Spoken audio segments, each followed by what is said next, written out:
My name is Kim Morris and I do photography.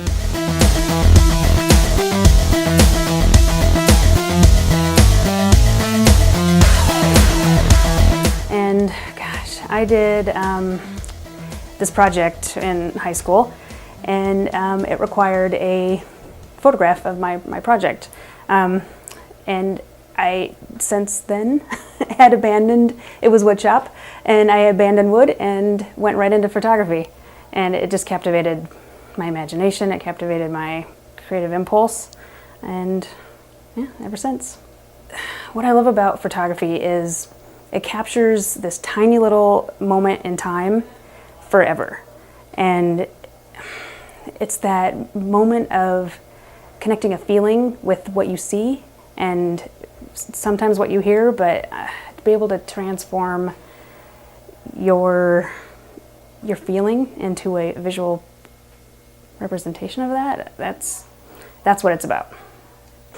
I do a lot of landscape and travel photography. That's what kind of fuels my force. So I don't have anything that I stick to regularly. When I find something like a medium, I shoot a lot of Holga, I shoot a lot of Diana, and a lot of film still. And whenever I find that thing, whatever that thing is, then I'll just do it until I get burnt. And then I'll go find something else.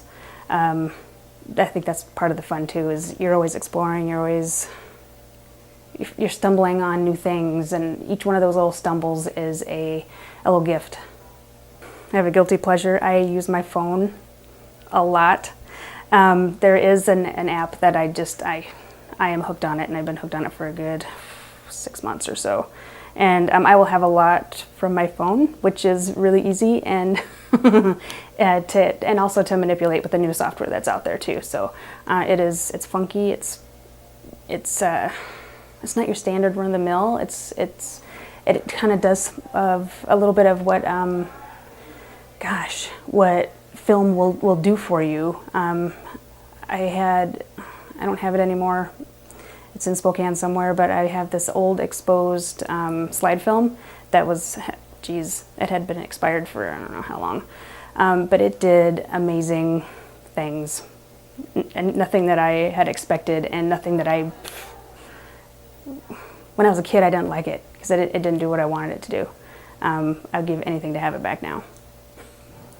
As I'm getting older, I'm kind of settling into what really makes me happy and what kind of drives me. And I've found it's different than what I thought it would be. It's more, it's more about the connections with myself, which sounds kind of selfish, but it represents a moment in my life, and it represents a moment in this ever-changing landscape that we live in. Like a recent road trip I took out we turned around in Iowa, so I saw everything from here east, and it was stuff that I had on my bucket list for forever.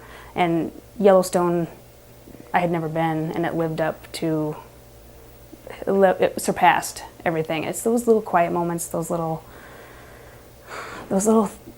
times when you're still you're amazed by what you're seeing, and you feel lucky that you get to capture it, and you feel lucky that you saw it, and you're lucky you're standing next to the person you're standing next to. And if I didn't have a camera, it would be as good, but I had one, so it was better.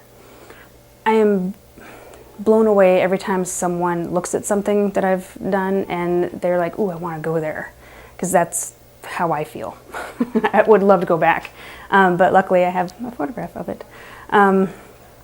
That is the most rich experience I've had doing this, is that people are excited, they're enthralled, their curiosity is piqued, they're going to go do something about it.